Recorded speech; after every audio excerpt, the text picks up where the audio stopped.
Yes. So before we logged on, and I'm doing this because I still feel it, it's so interesting. We were talking about the throat. What did you ask me about the throat chakra? Because I was like, I wanted to answer that. I was basically saying the throat chakra is connected to the heart chakra, because your heart is all about, love and compassion. Yes. But the only way you can express love and compassion is to actually speak it. There's no other way. You can do it silently, but that's just not as new age. So you have to actually speak it out. So interesting. That's why a lot of heart chakra crystals, like the one I'm wearing, which is malachite, it actually opens up your throat chakra a little bit as well. And certain stones like Amazonite, which is a throat and heart chakra. So the throat and heart chakra do have similarities. That's why they're so close. Heart here, throat here, they're like inches away. So the question I asked you was, what did I ask you? I just basically asked you. It was about grounding. You said it was easy for you, and it came. Yeah. And I want to actually ask you about crystals. Can we talk about crystals? Sure. Okay. And you can ask me questions too, but yeah, I want to know about crystals. So you said that it was easy for you to ground yourself in your root, but since the throat chakra was a higher chakra, then I think you said you had difficulty there. Yeah, so throat chakra, when I tap into the throat chakra sometimes, since it's so high, I noticed that it's like, you gotta stay grounded when you speak too. Because people could be the best speakers ever, but when they're speaking, they lose their grounding. They lose that stability. Yeah. Being all grounded is just being in the present moment. Yes. So I was asking you, how do you stay, how do you balance out that throat chakra while balancing out that root chakra? Interesting. So I talked to you about how I had been looking a lot, studying now more into energy anatomy and things of that nature. And one of the things with that is understanding exactly what energy is flowing through each chakra. Okay. So on a basic level, I can't think of a better word than basic. On a basic level, the throat chakra is speech and communication. It is where we manifest from any ideas that come through the crown, any inspiration that comes through there. It has to make its way through our throat because this is our center of manifestation. But the throat is also our connection to divine will and to our personal willpower. So when you asked me that question about the root, immediately the question came to mind for me: is there something that you aren't, is there something that's like a faith-based something that you might be having second thoughts about, that's keeping you from willing something into existence, that's keeping you from going all the way forth and using your willpower to manifest? So that's where the voice, the communication, and the manifestation combine with the throat, because when we say, I am going to do this, or when we use that speech, we're putting forth our will. We're willing it into existence. But as you said, with the throat connection with the heart, the heart is where we start to learn to trust, but the throat is where we trust divine will. So when people have throat blockages as well, that's what I found. It's not necessarily that they're having difficulty communicating all the time because they're like, oh, I'm a great communicator. Often they have problems trusting that things are okay and trusting that divine will is in control. I didn't know that the throat chakra dealt with that. I thought it was just basically speaking out all authentic words and being yourself and listening, because I also heard of the rules listening skills. But you teaching me a lot. Look, tell me something. Look, I'm telling y'all. Yeah. Sign up for my master class, okay? I'm talking about all of this stuff. But no, there is such superficial information floating around about our energy centers just in general. When you ask me about colors and things of that nature, that's why I was I don't know nothing about colors. It's superficial. It is. It is to a certain extent, because yes, you can wear a certain color and amplify something. But when it comes to really knowing the nature of the energy center, it's so much more than the sacral is sexual. The sacral is the sacral is where you learn how to control things. The sacral is money, power, sex. That's where we learn how can I control a person, because that's where we do one-on-one relationships. That's why sexuality is put into the sacral, because it is like, okay, one-on-one creativity, using that creative energy or whatnot, using like that life force energy to birth something. But the sacral asks, what can I control and what is it going to cost me to control it? So it's like our chakras are doing so much more than those. Even the root is so much more than grounding. The root is like, what do I believe? What do I believe? And what parts of me are attached to my belief systems? So it's so many different levels to actually balancing an energy center or balancing a chakra. Wow. Another question. So you said, you doing counseling, you said that a lot of people who come to you have issues with their throat chakra. You said everybody does. And that's the most messed up chakra, right? The most unbalanced chakra is the throat chakra. Because you said people crave the Abalu. I have never worked with someone who I did not feel something in their throat, period. Wow. Never. Because it's always an issue with faith. Because this is where this is faith. So, yeah. And I look in the past, I study a lot of the leaders, past leaders like Divine Insight, Rashad Jamal, a lot of the revolutionaries, and they all had powerful throat chakras. Yes. Like they know how to write down something, speak it firmly, strongly, and people will listen to them. Because there's certain things about your voice, about people's voices. Some people have the ability to speak, and it has codes in it. Yes. So I was like, oh shoot, this throat chakra is yes, a big thing. Like it's one of the most important chakras, without a doubt. So it's so crazy. I used to say the throat was one of the most important, and it is to a certain extent. The throat is one of the most important when we can ascend past the solar plexus. Because the thing is, most people that are walking around right now have not moved their energy past their solar plexus. Before I forget what I wanted to say, yes to the throat chakra power, because even how we were talking about shamans and things of that nature, when they're singing in ceremony, the songs are what's working on you. The songs are the medicine. So the medicine, you take the medicine, but the songs activate the medicine. So the words that they're saying, they're speaking in code, but that code, something inside of you understands the code that they're saying, and it's just activating it. So they have to have very powerful throats in order to do that work. But so when you get above here, yes, the throat and the heart, man, I'm back and forth between the throat and the heart. Because the heart, we can almost say that the heart is God and the throat is surrender to me, if that makes sense. This is where we first encounter our godliness, if you'll say that, in the heart. But then the throat is now you surrender to it.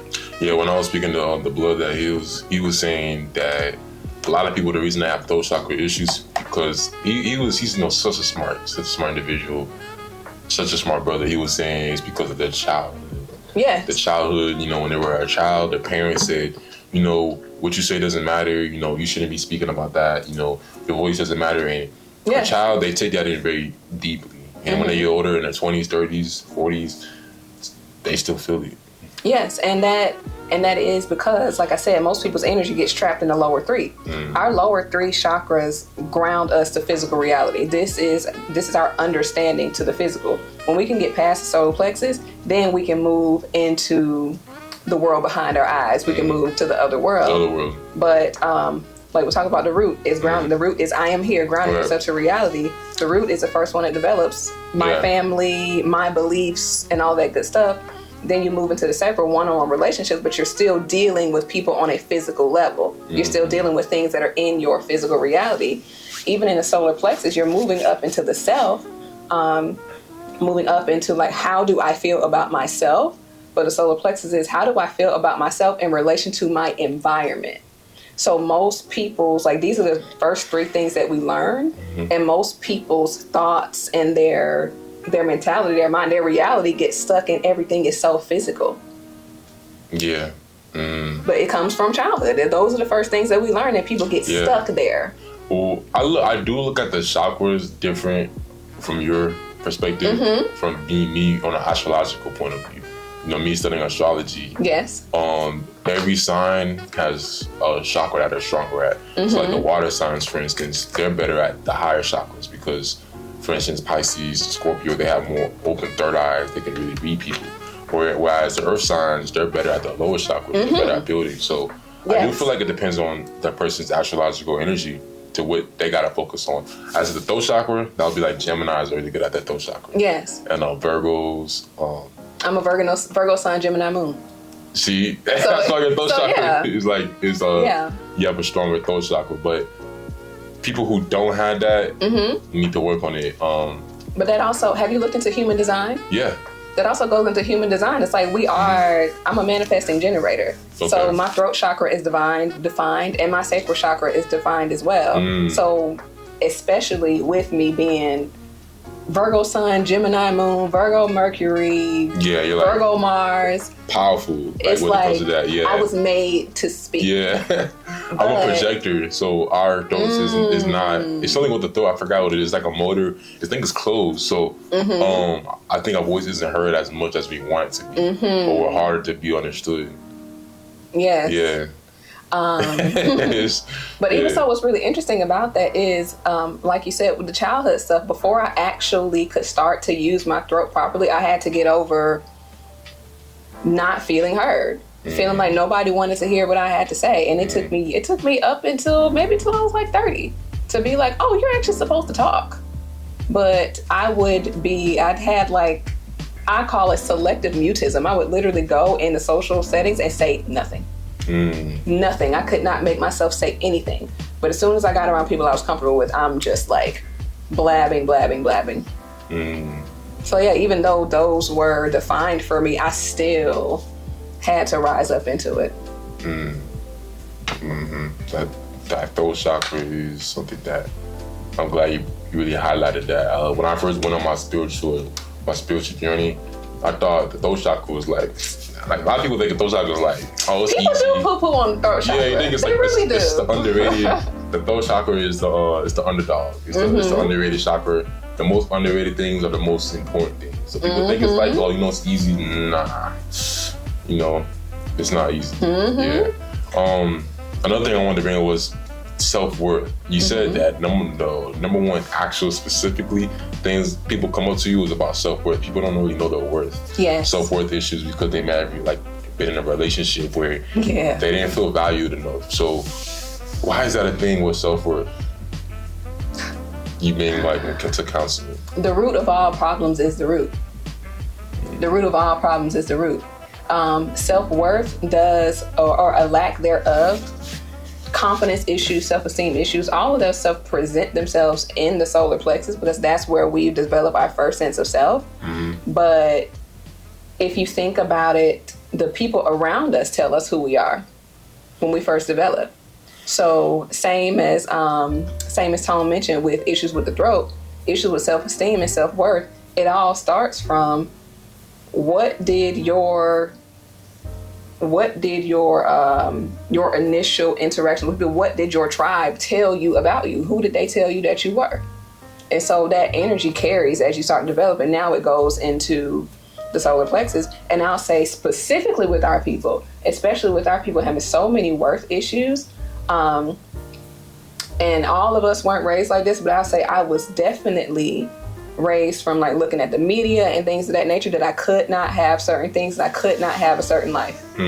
That was just something that, and no one even said that to me out of their mouth, but I saw that. That's what I read, that's what I saw. And so for myself, as I started to develop my own sense of self-worth, I started to notice that I wasn't actually I was going after what I thought I could have and not what I actually wanted. And that's what I see a lot with my clients. It's like they're going after what they think they can have or what they see other people around them can have as well. They aren't ascending above that. And that's just on like that's in the root. That's on some tribal stuff. What is the tribe doing? What does it look like the bulk of the tribe is accomplishing? Oh, well, that means that it means the same thing for me as well. So then our sense of self-worth gets tied up in that. So going back to the throat chakra, what's some of the best ways to work on the throat chakra without crystals? Because crystals, I learned myself, you can wear all the crystals you want, but sometimes you gotta mentally, the universe doesn't want you to get this the easy way, to get everything the easy way, just put on this and sometimes you gotta actually put in the work, like actually grind, like mentally, mental grind, meditation grind. So what are some of the best ways to work on the throat chakra? So a couple of things I do. If I start to feel energy locked up in my throat, I will literally just be like, ah! and I know, I should have told you I was about to yell, but I have my clients do that as well, because it's just energy and it needs to come out. So, so I heard of like some people do You can do. I have people do that in meditation as well. Does Om help or no?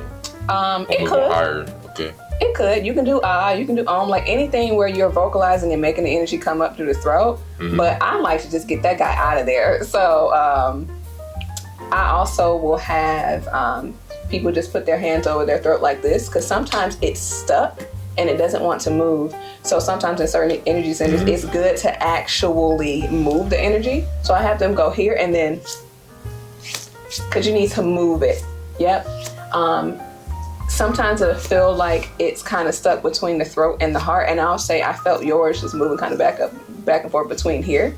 So I have them go here in that case and press down. Because the energy needs to physically move. Okay. Yes. Yeah. Reiki's a very powerful thing. Going into Reiki, what's some of your favorite things you learned about Reiki healing? When I first learned Reiki, I didn't think it worked. I was like, I went to the training and everything, and I was like, what the hell is this? What is she doing? But so I learned traditional Japanese Reiki, Kiyomo Reiki though. And one of the things that I really just came to love about it, one was that it operated off of lineages. Just in general. I know my teacher's teacher was connected to the very first person who started doing Reiki. So that was one of the things, like, you need to know who's teaching you. You need to know the lineage. But what I love most about it is that Reiki is so fluid that it evolves itself to the person's natural abilities. So how like certain healing modalities, it'll be like, okay, we're going to do this like this, and this is the healing modality. Reiki works through whatever gifts that person has. So I can just look at you and decide that I'm going to give you Reiki right now. And I can trigger a release right now just by looking at you, because the Reiki's coming through my eyes. I don't even have to touch people anymore. So, and I've even had people who sent me voice messages on Instagram. I can hear what's wrong with them through their voice now, and I can Reiki them through the phone. I don't even have to be in person with you. So it's such a fluid modality. It works with the practitioner. However high you go is how much it works for you. Yeah, that's how, me being an empath, that's me too. Like, if someone sends me a voice message through Instagram and they're speaking, I can just hear like the cracks in the voice. I can hear like like that, you know what I'm saying? I can hear that breaking, and I'm like, what's taking place? Like, what's going on with them? Well, the thing is, I can feel it. So when they're talking, it's like their voice sounds normal, but then my body starts to react. Like certain energy centers will start going off, and I'll feel like the blockage, or I'll feel and I'll start to hear messages about wherever the energy is coming from or whatnot. But honestly, I recommend anybody Reiki is for everybody, even if you just use it for yourself. I used to Reiki myself every single morning. It's such like a great energy booster. Anybody can learn it. Anybody can do it. Yeah. One thing that Lifeway taught me, he taught me about the green Reiki. Green light, he uses green light, and you just imagine yourself filled up with green light, and that just pushes all negative energies away from you. Very, very powerful, because green is alive. It's life force. Nature's green. Green is transformation. Green is money. It's growth. So when you imagine green, negative energies can't hang with a green energy, because Green is always changing and transforming. So very, very powerful color. Yeah. Interesting. He believes that green is the most powerful color. A lot of people say that when you interview them? No. That's him specifically. Some people believe black is the most powerful color. Because black absorbs all colors. It's, you know, it's the universe. Like, you know, dark black is all colors. Yes. And then some people say purple. You know, it's just some people love red. It is a more powerful color. Maybe it depends on the person. The person. Like what color resonates with them most. Yeah, it's just the color represents. Some people say it's yellow because yellow is personal power. So it's like, you know, it's just whatever people think it is. Yeah, it's crazy. What has been, you've interviewed a lot of people. Yeah, I have. What has been like the major, like your major takeaway, something you like major key, that has been something that's really just shifted my perspective? That someone has gave you in an interview? Or you can give me a couple of them. Because I'm pretty sure there's more than one. Love. Like, the energy of love is so powerful that when you're in love, you're able to time travel. Because love allows you to keep going. A lot of people, the reason why they're not even on Instagram and sharing knowledge is because they don't have love for the world. They don't have love for humanity. They don't actually like. The only reason why I'm even like on this platform and doing this is because I actually like love to help people. Yes. You know, if I had a bad heart, I wouldn't be here. Right. I would just be, you know, doing something else. But love allows you to. Every leader needs love. Because in order to, that's why they say always reach someone's heart. Because if you have enough love in your heart, you're able to really reach people's hearts. Interesting. Yeah, reaching people's hearts is one of the most powerful things. Another thing I learned is that really always been left with me is death. You know, we don't die, we pass. That's why I feel like he pass. You know, we pass through. Why they say pass? You know. We have to examine why, you know, we use these words pass. Yes. So we pass through another dimension. So yeah. I was thinking about that, the concept of passing away the other day, and it made me think about, I thought about that, like I said passing away. Like I'm like, what are we passing through? But like you said, what are we passing through? Passing through another dimension. Even with the concept of death just absolutely fascinates me. And I mean, it's not a concept, it's a thing. The body does die, but what I had a client who had just this wild fear of death. So afraid of dying. Yeah, that is the biggest fear, is death. Once you're not afraid of death, you're gonna become a lot more powerful, because you gotta realize, like, you don't die. Like that's the point. Like, but you're not going anywhere. Right, you're not going nowhere. You're always gonna be here. So once you realize that death is not real, you will realize you're more powerful than you think you is. You should be doing. One affirmation they always say is, "This is the best day of your life." So you should be doing what you want every day. You know, like, because it's like you don't die. So why are you waiting to a certain age to do what you want? You don't die. You know what I'm saying? So yes, I even dang it, train of thought. We haven't edited these anyway. Train of thought, come back. It's gonna come back. Yeah. Talk about death, but what was it? What was it?